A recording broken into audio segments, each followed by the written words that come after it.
Parole de scientifique, l'Ifremer vous explique.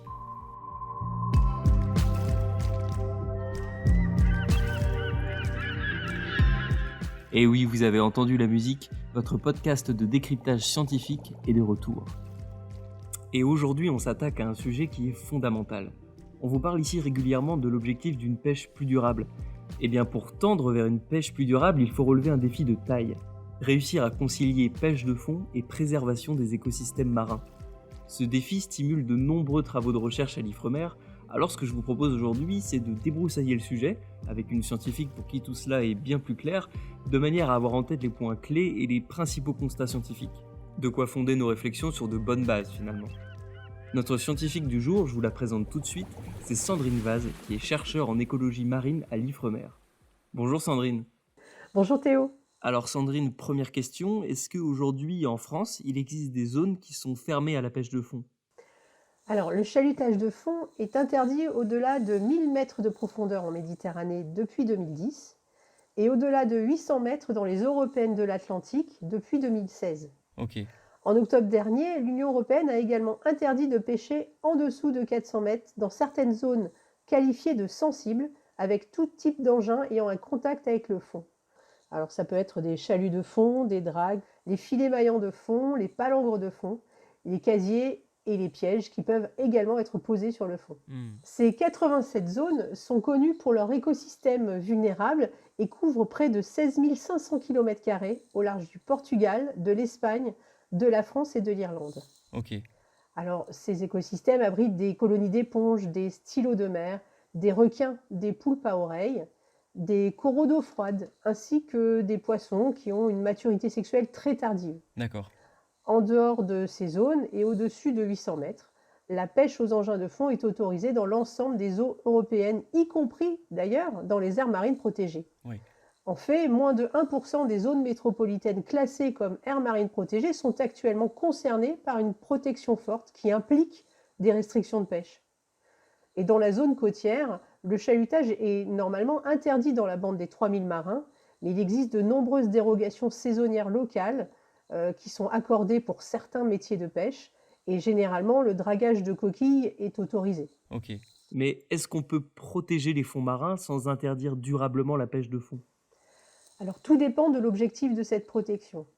Est-ce qu'on souhaite protéger un écosystème pour le restaurer ou pour le conserver ? La restauration consiste à favoriser la régénération d'écosystèmes dégradés.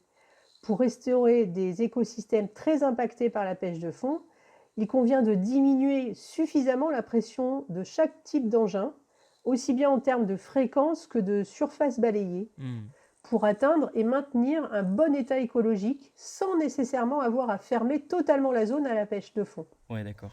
Une pression de pêche faible à modérée permettrait aux communautés d'espèces de recoloniser un milieu au bout de quelques semaines si elles ont un cycle de vie court, qu'elles sont naturellement adaptées à des milieux très perturbés, comme par exemple par la houle ou les courants, ou s'il y a des sédiments très mobiles. Ok. En revanche, pour les communautés d'espèces sensibles, comme par exemple les coraux d'eau froide, qui vivent dans des profondeurs calmes et pauvres en nourriture et ont un cycle de vie très long, de plusieurs siècles, le plus petit impact aboutira à leur destruction durable.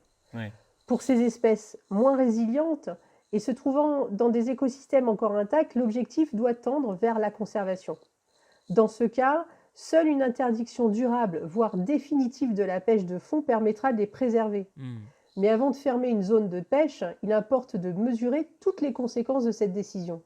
Il faut en particulier anticiper le déplacement probable de l'effort de pêche vers une autre zone qui pourrait être à son tour plus impactée.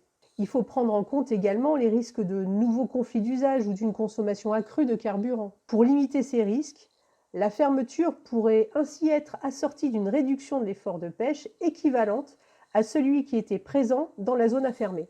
Sur quels espaces serait-il le plus pertinent de renforcer les mesures de protection et de réduire les activités humaines ? Pêche de fond comprise, j'entends. Prenons l'exemple des aires marines protégées françaises. Ok.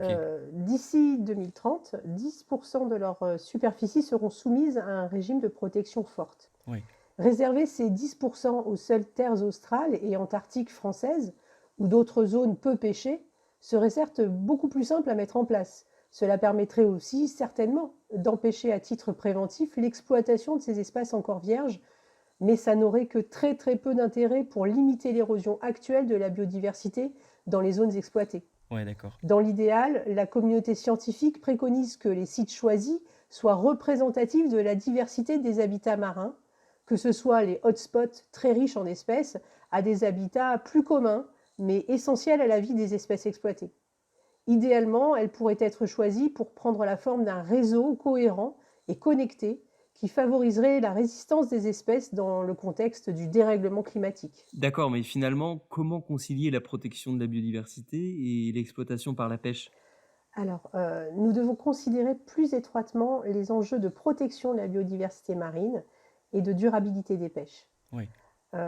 Ainsi, des fermetures saisonnières des pêches sur des frayères ou des nourriceries d'espèces exploitées, qui sont des zones halieutiques essentielles, sont parfois préconisées pour permettre une exploitation plus durable de ces ressources. D'accord. Ce type de régulation n'est que rarement lié à des enjeux de protection de la biodiversité des fonds à l'heure actuelle. Ouais. Nous aurions pourtant beaucoup à gagner à mieux concilier ces deux enjeux. Mais quoi qu'il en soit, et quel que soit l'objectif, protection de la biodiversité ou durabilité des pêches, de telles mesures restrictives doivent être impérativement co-construites avec toutes les parties prenantes pour être comprises et acceptées de tous et garantir ainsi leur succès. Eh oui, c'est beaucoup plus simple quand tu l'expliques. Merci beaucoup, Sandrine. Merci Théo.